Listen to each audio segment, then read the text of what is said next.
நாட்டின் 17வது மக்களவையின் பதவிக்காலம் வரும் ஜூன் 15ஆம் தேதியுடன் முடிவடைகிறது. தற்போது 18வது மக்களவையை தேர்வு செய்வதற்கான தேர்தல் நடைபெறவுள்ளது. தமிழகத்தில் 39 தொகுதிகளுக்கும் புதுச்சேரியில் ஒரு தொகுதிக்கும் சேர்த்து 40 தொகுதிகளுக்கு ஏப்ரல் 19ஆம் தேதி ஒரே கட்டமாக வாக்குப்பதிவு நடைபெறுகிறது. இதற்கான தேர்தல் ஏற்பாடுகள் முழு வீச்சில் செய்யப்பட்டுள்ளன.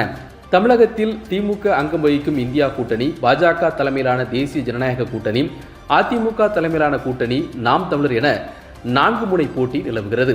தமிழகத்தில் உள்ள 39 மக்களவை தொகுதிகளில் 950 வேட்பாளர்கள் களத்தில் உள்ளனர். இதில் 874 பேர் ஆண்கள், 76 பேர் பெண்கள். அதிகபட்சமாக கரூர் தொகுதியில் 54 வேட்பாளர்களும், குறைந்தபட்சமாக நாகப்பட்டினத்தில் 9 வேட்பாளர்களும் போட்டியிடுகின்றனர். 19 சுயேட்சைகள் உட்பட 26 பேர் புதுச்சேரி தேர்தல் களத்தில் உள்ளனர். வாக்காளர்களுக்கு பூத் ஸ்லிப் விநியோகம் 100% நிறைவடைந்து விட்டதாக தலைமை தேர்தல் அதிகாரி தெரிவித்திருந்தார்.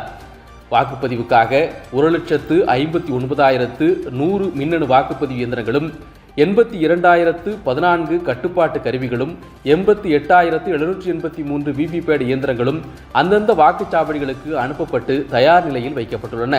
தமிழகம் முழுவதும் 68,000 வாக்குச்சாவடிகள் அமைக்கப்பட்டுள்ளன. இதில் 8,231 வாக்குச்சாவடிகள் பதற்றமானவையாக அடையாளம் காணப்பட்டுள்ளன. ஒவ்வொரு வாக்குச்சாவடியிலும் 4 முதல் 5 அலுவலர்கள் பணியில் அமர்த்தப்பட்டுள்ளனர்.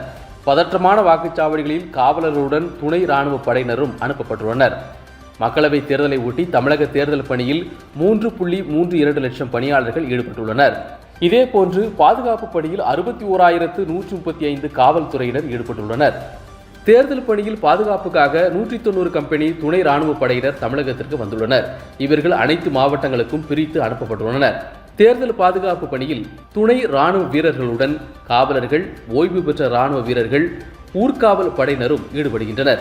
அதோடு ஆந்திரம், கேரளம், தெலுங்கானா மாநிலங்களில் இருந்து 10,000 காவலர்கள் வந்துள்ளனர்.